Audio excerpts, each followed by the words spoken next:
Hello everybody, hope you're all doing well today. In this video I want to talk about high altitude sickness or mountain sickness. It's really the same. This video is more or less have the same thing to do with my last two videos in regards to low lung capacity, and therefore it caused the high altitude sickness for me. And it's because of my recent road trip to Yellowstone. That is how I kind of find out that the high altitude doesn't really do too well with my low lung capacity. So a little disclaimer is I'm not a medical professional. I am not in the medical field as well. Everything I talked about are pretty much experience and journeys that I've been through myself. All the medical conditions are mainly my own, and the treatments are all my own treatments only. So if you have any questions, you have any concerns, please address that to your doctor for answers. Thank you. So altitude sickness is basically when you get to a higher altitude, the oxygen level is less, the pressure is less, and when somebody gets to a certain height, they develop a number of conditions due to because of the lack of oxygen. Um, there's a bunch of conditions that these people can feel. Things like headaches, short of breath, fatigue, dizzy, or nauseous and vomiting. Any sort of these combinations can be, a type of mountain sickness or altitude sickness when, a person get to a certain height. The pressure is normally the highest at sea level, and the higher you go, the less the pressure is up there. And with the oxygen, with the thinning of the oxygen and the lower pressure, the oxygen cannot get into the lung as easy as being in the sea level. That's how people actually have high altitude sickness. For any normal people, getting to an altitude of 8,000 feet or 2,500 meters, there shouldn't be any problems. But since, as I mentioned a couple of weeks ago, I do have restricted lung. My lung capacity is not as good as everybody else's. So the capacity level is at 60-70%. By getting up to a high altitude with lower oxygen, I was feeling a bit short of breath, and my chest was hurting. And I'll go over that in a minute. And it's just a whole host of issues when I got up there. The mild symptoms are basically just a little bit of headache, a little bit short of breath, a little dizziness, or any combination of nauseous and all that stuff. And generally, you'll get better over a day or so, and that really kind of give the body a chance to adapt to the higher altitude, to lower the oxygen. But if you get to a higher level, say over 10,000, many of the people will actually have issues being in that kind of high altitudes. There are a couple of other types of altitude sickness that is kind of pretty dangerous if you don't really descend immediately. So one of those is called high altitude pulmonary edema, HAPE. They start developing fluids like pneumonia-like symptoms inside of the body, not the body, the lung to be exact. And when fluid starts building up in the lung, and you have pneumonia, once that builds up, your lung cannot absorb the oxygen into the bloodstream. So that is a very dangerous condition. And when somebody who has that,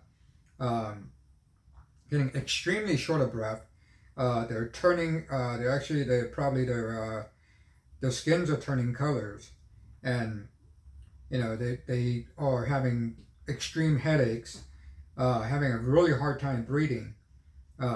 Then you probably know somebody who has that kind of condition, and they need to descend to a much lower altitude immediately, and most likely that person needs to seek medical treatments. The other condition is called high altitude cerebral edema, HACE. According to the health agency, that is the most dangerous high altitude sickness there is. That's when somebody in high altitude start developing headaches, fluids in the brain, in the head, and they start having extremely major headaches. They start hallucinating. They can't think straight. Balance are off. The eyesight's are off. So when somebody has this kind of conditions, they need to descend immediately and seek immediate treatments. So these are the most dangerous high altitude sickness. As I mentioned earlier, mild cases can be getting over with within 1 or 2 days. For any normal person being in a high altitude, once their body starts adapting to the low level of oxygen, they should be fine. But within the 2 days period, if they're not getting any better, the headaches are getting worse, nauseous and everything else are getting worse, they probably have a little more moderate or severe form of altitude sickness, and they should really just be descending to a lower altitude. Basically what happened was, again, from 2 weeks ago, I took a road trip with a couple of friends to, cross country, and we were hitting, we were expecting to hit some of the national parks, a lot of the national parks, and Yellowstone was one of our first stops. I was okay traveling up to maybe about 6,000, 6,500 feet. I wasn't feeling anything at that point. We got to stop at Yellowstone, the gate and the information area was pretty up high. I was actually feeling okay, and did a little bit of walking around. Actually, I probably did a little too much right in the beginning, and kind of I was already pretty much out of breath at that time.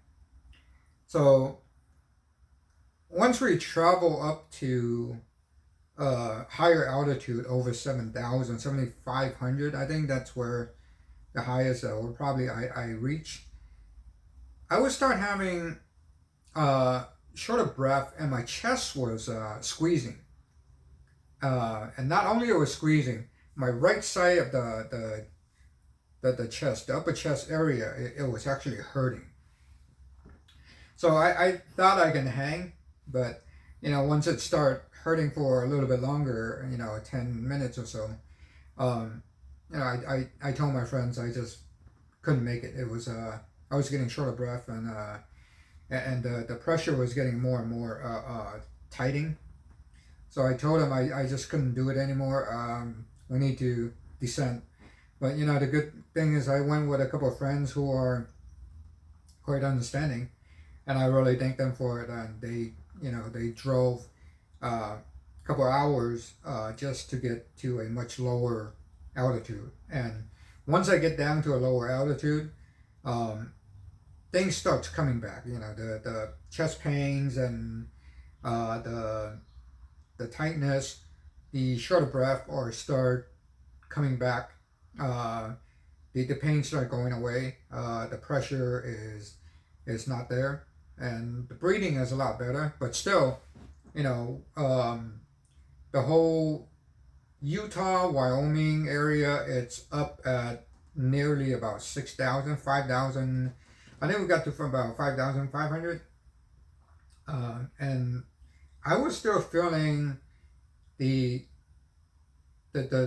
low energy, the low oxygen. I can sense it, the low oxygen, but it was not nearly as bad as being in 7,000 feet.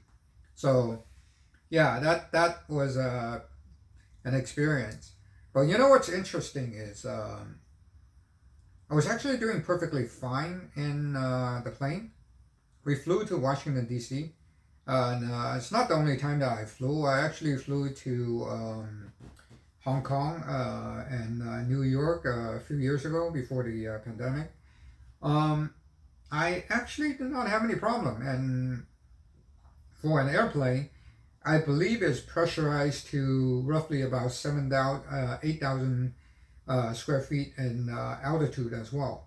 I was not feeling any short of breath inside the plane. I didn't feel anything different while I was inside the plane. But when in Mother Nature, and I'm up at 7,500 square feet, my chest was really, really feeling the pressure. So I don't know. Go figure. That just no idea. So the trip actually turned out to be quite disappointing. Uh, for me and probably my friends as well, and I wanted to apologize to them just because, you know, my condition, the restricted lung and the low lung capacity, and my high altitude sickness, um, we didn't really get to spend much time at Yellowstone. And then not only that, we didn't get to hit other national parks. There's a lot of national parks in Utah that is quite beautiful. So yeah, it ends up that we cut our trip short and came back like 4 to 5 days prior to our expected return home. There's really no point for me to going to try going to other national parks like the Grand Canyon, and those are at 7,000 something square feet as well. So I would have issues on that. So since my return home, I don't know if this is actually something that can cause a problem or not, but for the last few weeks, there is quite a few times that I was feeling a bit short of breath. My oxygen saturation seems to be fine. Generally are up at 95 plus percent. But there is one or two times that my oxygen level just kind of dropped down to from 91. It's fluctuating between 91 to 95. And I was feeling the short of breath, and I was getting a little lightheaded with it. I did call my doctor, and he said we did a X-ray on the chest. He did tell me that being in high altitude for a short period of time, it should not cause the lung to lose any lung capacity. So that's a good relief. And he said the chest X-ray actually turned out to be okay. So for some reason, I don't know why I'm still getting some of the short of breath that I was not feeling before the trip. So this oximeter here, this is where it tells me the oxygen saturation right now is at 98, 97, which is good. Heart rate is a little bit fast. Maybe I'm just a little bit nervous talking. So, I was fine, but for some reason I'm still getting the short of breath sensations, and the lightheadedness to go with it. But anyhow, doctor said it's okay. Then what I need to do is just kind of work it out. But it's interesting. I come back. I still do my regular walking, regular exercise. That's how I actually improve my stamina. With low lung capacity, the lung is not going to get any better because of the restriction. My ankylosing spondylitis fused the spine. The cage is pretty much locked, so there's no expansion when I breathe. So I'm not getting any lung capacity any more than what I already have. So my only way of getting to get more oxygens and feel better or use less oxygen is to do exercise. And I do walk a lot. I do small little short hikes. um, I was okay actually walking, to be honest with you. I don't know why the shortness of breath happens when I'm sitting down. And generally, I think I felt it more in the evening than any other times. But the times when I'm not feeling it, I go walk. I walk 2 miles, 3 miles a day, um, slightly up the hill, and come back. I wasn't feeling the short of breath. Yeah, heart rate. When you work out, heart rate is much faster, and the breathing is faster. But I'm not sensing the short of breath. So at least at that point, it's good. I'm still trying to work out as much as I can, and exercise is really the way I can. It's for me to improve my stamina and energies and everything else to go with it. It's always good. So healthy life, trying to get more exercise in. So I was reading up to see, who can really be the kind of person that can be affected with this high altitude sickness. Majority of the people actually will handle it fine, but even with some normal people, they have some altitude sickness as well, there's no saying who can get it. It says anybody can get it according to the health department. It says anybody can get it, even if you're perfectly healthy. You can be up at 8,000, 8,500, and you can start feeling nauseous and short of breath. That's very normal for being up in that high. The oxygen level is quite less up there. But yeah, some people actually with with very healthy body can get altitude sickness. And I was reading up just a few months ago. I don't remember. It was a news reporter. He's perfectly healthy. He went hiking, and he turned out that he actually built up fluid in his lung, and he had to um, come down and get treatment. He almost I think he said he was in the hospital for a few days just to be treated. So yeah, quite scary. So yeah, especially for people who has lung conditions, COPD or restrictive lung like me. Yeah, pretty much you need to make sure that you can handle it. I didn't know I can handle it. I was, like I said, I was fine in an airplane. I didn't need oxygen therapy in the airplane. Some people who have lung condition, when they fly, they carry a little oxygen concentrator where they can actually just turn it on, and oxygen with the tubes on the nose, and oxygen will flow into the body for extra oxygen support. But I didn't really need that. I mean, my doctor said I should, and I do have a doctor's note to the airlines that there might be, I have to submit that to the airlines first to let them know there might be a possibility that I might be needing oxygen.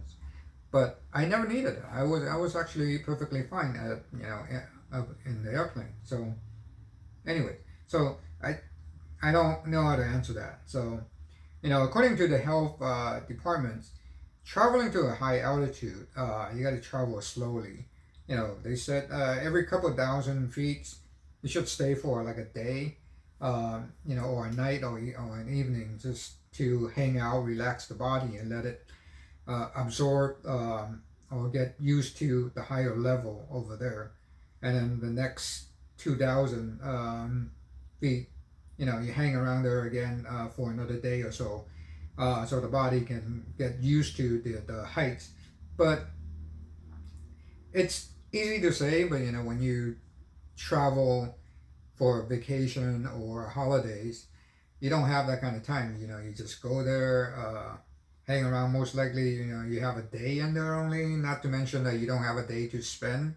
You just have a day to you don't have an evening to spend. You have a day just to hang around the whole park, and when you get over with, you check that point and you're done, right? So yeah, it's not easy to be traveling, slowly to a higher altitude. But you know what's oddly enough that I'm in a group of these lung condition groups on Facebooks and Reddits and all that stuff, um, and other groups like Ankylosing Spondylitis, arthritis, and all that. And I mentioned these on the group, and quite a lot of few people actually mentioned to me that they do have some lung issues, but they're okay. They're actually okay in these higher altitude. It might just be that just because they've been there uh, throughout their life and they developed their conditions when they were up at the high altitude. They got used to the heights over there.